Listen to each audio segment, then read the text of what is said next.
Hi, hello, welcome to our channel.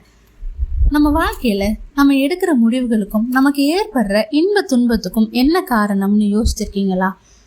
நம்மளால் கர்ம பயன்ல இருந்தோ கர்ம சுழற்சியிலிருந்தோ வெளியே வர முடியுமா?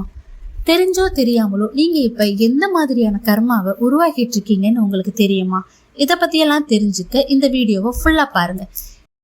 இன்னைக்கு நம்ம கர்மாவை பற்றி பார்க்க போகிறோம். கர்மானா என்ன, அது நம்மளோட அன்றாட வாழ்க்கையை எவ்வளவு பாதிக்குது, இதை எப்படி நம்ம நல்ல விதமாக மாற்றுறது, இந்த கர்ம சுழற்சியிலேருந்து நம்ம எப்படி வெளியே வர்றது, இதெல்லாம் பற்றி பார்க்க போகிறோம். ஒரு ஆன்மா அதோட பயணத்தை ஆரம்பித்த முதல் பிறவியிலிருந்தே அதோட கர்மாவோட பயணமும் ஆரம்பிச்சிருது. பிறவி பெருங்கடல் நீந்துவர் நீந்தார் இறைவனடி சேராதார். அதாவது நமக்கு பிறவிங்கிறது ஒன்றோ ரெண்டோ கிடையாது, அது ஒரு கோடான கோடி பிறவிகள்.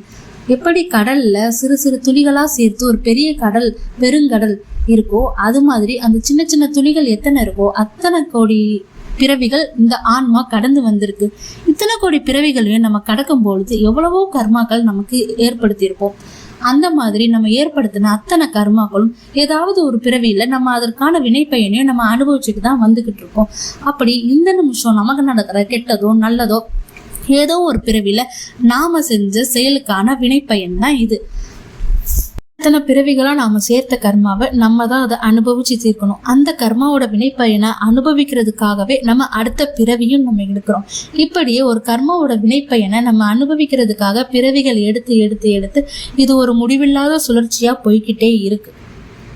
இப்போ யாருக்காவது ஏதாவது ஒரு கெட்டது நடந்துச்சுன்னா அது அவனோட கர்மா, அதான் அவன் அனுபவிக்கிறான் அப்படின்னு சொல்றாங்க. இதே யாருக்காவது ஒரு நல்லது நடந்துச்சுன்னா அது அவன் எந்த ஜென்மத்துல செஞ்ச புண்ணியமோ அவனுக்கு இது நடந்திருக்கு அப்படின்னு சொல்றாங்க. அதனால கர்மாங்கிறது நல்ல விஷயமும் கெட்ட விஷயமும் ரெண்டும் சேர்ந்தது தான் கர்மா. அந்த ரெண்டுமே நம்மளோட செயலுக்கான நமக்கு கிடைச்ச ரிசல்ட். கர்மாவை பொதுவா 3ஆ பிரிக்கிறாங்க: சஞ்சீத கர்மா, பிராரப்த கர்மா, ஆகாமிய கர்மா. இதுல சஞ்சீத கர்மாங்கிறது நம்ம முந்தைய பிறவியில் ஏற்கனவே நம்ம செஞ்ச செயலுக்கான ஏற்பட்ட கர்மாக்கள், இது எல்லாமே பழைய கர்மாக்கள். பிராரப்த கர்மாங்கிறது இந்த ஜென்மத்துல நம்ம இப்ப அனுபவிக்கக்கூடிய இன்பம் துன்பம், இந்த வினைப்பயன் தான் பிராரப்த கர்மா. அடுத்து ஆகாமிய கர்மாங்கிறது நம்ம இந்த ஜென்மத்துல புதுசா செய்யற செயலுக்காக புதுசா ஏற்படுற கர்மாக்கள்.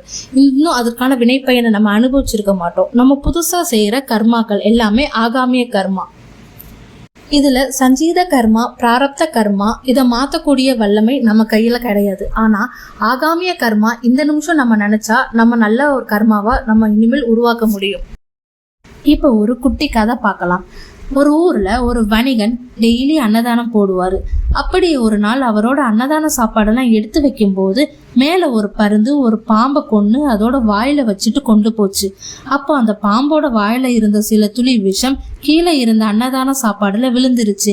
அது தெரியாத வணிகர் அந்த சாப்பாடை அன்னைக்கு சாப்பிட வந்தவங்களுக்கெல்லாம் பரிமாறிட்டாரு. சில நொடிகள்லயே அதை சாப்பிட்டவங்க எல்லாருமே இறந்துட்டாங்க. வணிகருக்கு ரொம்ப மனசு கஷ்டமாயிருச்சு, அன்னதானம் பண்ண போய் இப்படி ஆயிருச்சேன்னு. சித்திரகுப்தன் அந்த இறந்தவங்களை கொன்ன பழிய யார் கணக்குல எழுதலாம்னு குழப்பமா இருந்தாரு. யமதர்மராஜாட்ட போய் இதை பத்தி கேட்டு அந்த வணிகர் இதை வேணும்னு செய்யல, இது அவருக்கே தெரியாம நடந்த ஒரு விஷயம். அதனால இந்த இறந்தவங்களோட பழி கணக்க அவர் மேல எழுத முடியாது. பருந்தும் அதை வேணும்னு பண்ணல, அது தன்னோட இறையான பாம்பை தான் வாயில வச்சுட்டு கொண்டு போச்சு. இது ஒரு இயல்பான விஷயம், இதையும் அந்த பருந்தோட கணக்கு மேல எழுத முடியாது. பாம்பு இறந்ததுக்கு அப்புறம் தான் அதோட விஷத்துளிகள் கீழே விழுந்து மிச்சவங்களை தாக்கிருக்கு. அதனால இது பாம்போட பொறுப்பும் கிடையாது. இந்த பழி கணக்க பாம்பு மேலேயும் எழுத முடியாது. இப்படி சம்பந்தப்பட்ட யாரு மேலேயும் எழுத முடியாததுனால இந்த கணக்கை எப்படி தீர்க்கிறதுன்னு சித்திரகுப்தர் குழப்பமா யமதர்மராஜா கிட்ட கேட்டாரு. அதுக்கு யமதர்மராஜா கொஞ்ச நாள் பொறு, இதுக்கான பதில் கிடைக்கும் அப்படின்னு சொல்றாரு. கொஞ்ச நாள் கழிச்சு அந்த ஊருக்கு புதுசா சில பேர் வந்தாங்க. பசியோட வந்த அவங்க வணிகர் வீட்டுல டெய்லி அன்னதானம் நடக்குங்கிற விஷயத்த தெரிஞ்சுக்கிட்டு வணிகர் வீட்டுக்கான வழியை தேடி வந்தாங்க. அப்போ ஓரமா இருந்த ஒரு பொண்ணு கிட்ட வணிகர் வீட்டுக்கான வழி எங்கன்னு கேக்குறாங்க. அந்த பொண்ணும் அவரோட வீட்டுக்கான வழியை சொல்லிட்டு, பார்த்து போங்க, அந்த வணிகர் சாப்பாட்டுல ஏதோ கலக்குறாரு, கொஞ்ச நாள் முன்னாடி கூட அவர்கிட்ட சாப்பிட்டவங்க சில பேர் இறந்துட்டாங்க, நீங்க பார்த்து கவனமா சாப்பிடுங்க அப்படின்னு சொல்றா. அதை கேட்டவங்க பயந்து போய் அவர் வீட்டுக்கு போய் சாப்பிடாம திரும்பி போயிட்டாங்க பசியோடையே. இதை பார்த்த சித்திரகுப்தன் இந்த பழி கணக்கை யார் கணக்குல மேல எழுதுன்னு தெரியாம இருந்தவர் இந்த பொண்ணு மேல எழுதிட்டாரு. ஏன்னா இந்த பொண்ணு சில பேரை பசியோட அனுப்புனது மட்டும் இல்லாம உண்மை என்னன்னே தெரியாம அந்த வணிகன் மேல பழிய போடுறோம். அதனால் நம்ம ஒரு செயலை செஞ்சாதான் அது கர்மாவை உருவாக்கும் இல்லை, நம்மளோட சிந்தனைகளும் சில கர்மாக்களை உருவாக்கும், நம்மளோட சொல்லும் சில கர்மாக்களை உருவாக்கும். மனசார ஒருத்தவங்களை வாழ்த்துனா அது நமக்கு நல்வினையை தரும், நம்ம ஒருத்தவங்களை திட்டினா அது நமக்கு தான் போய் கெடுதலாக முடியும். இப்போ ஒருத்தவங்க அவங்களோட வாழ்க்கையில் ரொம்ப கஷ்டம் தாங்க முடியாமல் சூசைட் பண்ணுற அளவு, தற்கொலை செய்கிற அளவு முடிவெடுக்கிறாங்க. அப்படி தற்கொலை செய்கிறதால மட்டும் அந்த கஷ்டத்துலேருந்து அவங்களால தப்பிச்சிட முடியுமா? அந்த கர்மாலேருந்து அவங்களால தப்பிச்சிட முடியுமா? அவங்க அடுத்த பிறவி எடுக்கும்போது அந்த தற்கொலைக்கும் சேர்த்த கர்மாவோட அவங்க முற்பிறவியில் என்ன கஷ்டப்பட்டாங்களோ அதே கஷ்டங்களோட தான் பிறப்பாங்க. அதனால் எந்த ஒரு கர்மாவுக்கும் முடிவு தற்கொலை இல்லை. அது அவங்க மன வலிமையோட அதை எதிர்த்து அதை அவங்க அனுபவிச்சு அதை அமைதியாக அவங்க ஏற்றுக்கொள்ளணும். அதுதான் கர்மாவை, ஒரு கெட்ட கர்மா வரும்போது நம்ம பொறுமையாக இருந்து அதை கையாளணும். ஆனால் கர்மாங்கிறத பார்த்தோன்னு நம்ம பயப்பட வேண்டிய விஷயம் இல்லை, அது நம்ம செய்கிற செயலுக்கான வினை தானே. அப்போ நம்ம செய்கிற செயல் சரியான செயலாக இருக்கும்போது நம்ம எதை நினச்சும் பயப்பட தேவையில்லை. அப்படி நம்ம சரியான செயல்கள் நல்ல செயல்களாக மட்டுமே செஞ்சால் போதுமா? அந்த நல்ல செயல்களை நம்ம செய்யும்போது அது நமக்கு நல்ல கர்மாக்களாக மாறும். அப்போ அந்த கர்மாக்களை தீர்க்கிறதுக்கும் நம்ம மறுபடியும் பிறவி எடுக்கணும். அந்த பிறவி நல்ல பிறவியாக தான் இருக்கும். ஆனால் அந்த நல்ல கர்மாக்களும் போய்கிட்டே இருந்துச்சுன்னா அது நமக்கு கர்ம சுழற்சியில் தான் திருப்பி திருப்பி வந்து விடும். அதனால இந்த கர்ம சுழற்சியிலிருந்து நம்ம எப்படி வெளியே வர்றது? மகாபாரதத்துல கர்ம யோகம் அப்படிங்கிறத பத்தி கிருஷ்ணா சொல்லியிருக்காரு. கர்ம யோகம் அப்படின்னா என்னன்னா, நம்ம பல கோடி பிறவிகளா சேர்ந்த கர்மாவை கரைக்கிறதுக்கு ஒரு அரிய வாய்ப்பு தான் மனித பிறவி. மனிதரால மட்டும்தான் சிந்திக்கவோ கடவுளை புரியவோ மற்ற உயிர்களுக்கும் மனிதர்களுக்கும் உதவவோ முடியும். அதனாலதான் சொல்றாங்க அரிது அரிது மானிடராய் பிறத்தல் அரிது அப்படின்னு. ஒருத்தன் எல்லா தப்பையும் செஞ்சுட்டு 4 பேருக்கு நல்லது செஞ்சால் மட்டும் தன்னோட கெட்ட கர்மா குறையுமா? அப்படின்னா குறையாது. அப்போ எப்படி தான் கர்மாவை நம்ம கடக்கிறது, இல்லை நம்ம கர்மாவை எப்படி கரைக்கிறது அப்படின்னா அதுக்கு ஒரு வழி இருக்குது. அதுதான் சமர்ப்பணம். சமர்ப்பணம் மட்டும்தான் நம்ம சமர்ப்பணம் மட்டும்தான் கர்மாவை கரைக்கிறதுக்கான ஒரே வழி.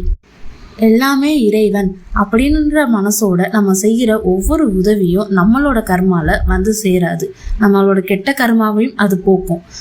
நம்ம எந்த ஒரு நல்ல விஷயம் செஞ்சாலும் 4 பேருக்கு சாப்பாடு கொடுக்கறது, இல்லை ஒருத்தவங்களோட பொருளாதாரத்தில் உதவுறது, இந்த மாதிரி நம்ம என்ன உதவி செஞ்சாலும், எந்த உயிரினத்துக்கு நம்ம உதவி செஞ்சாலும் அது நான் செய்கிறேன், என்கிட்ட இருக்குது, நான் கொடுக்குறேன் அப்படின்ற ஆணவமோ நான் அப்படிங்கிற எண்ணமோ இல்லாமல் இறைவன் அருளால் நான் கொடுக்குறேன், இறைவன் தர்றாரு நான் அதை தர்றேன் அப்படின்னு நம்ம இறைவன் கிட்ட சமர்ப்பணமாக இருந்து வெறும் ஒரு கருவியாக மட்டும் இருந்து ஒரு உதவியை நம்ம செய்யும்போது அந்த உதவிக்கான பலனையோ எதிர்பார்ப்பையோ நம்ம எதிர்பார்க்காம இருக்கும் பொழுது அந்த கர்மா அந்த நம்மளோட கர்மால இல்லாம நம்ம கர்மாவையும் கரைச்சு நம்மளை வீடு பேறு பெறுவதற்காக உதவுகிறது. இதுதான் கர்ம சுழற்சியிலிருந்து வெளியே வர்றதுக்கான ஒரு வழி. இது இல்லை அப்படின்னா நம்ம திரும்ப திரும்ப ஏதாவது ஒரு வகையில் ஏதோ ஒரு கர்மாவை சேர்த்துக்கிட்டே திரும்பி திரும்பி அதே சுழற்சியில தான் நம்ம இருப்போம்.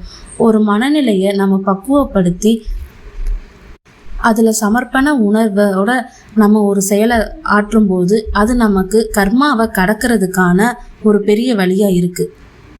அதனால் செயல்களில் மட்டும் இல்லை, நம்மளோட சிந்தனையிலையும் நம்மளோட எண்ணங்கள்லையும் ஒரு தீய எண்ணங்கள் கூட இல்லாமல் அதுலேயும் நம்ம சமர்ப்பண உணர்வோடு இருக்கும்போது நம்ம கடவுளை அடையலாம், நாமளே கடவுளாகவும் ஆகலாம்.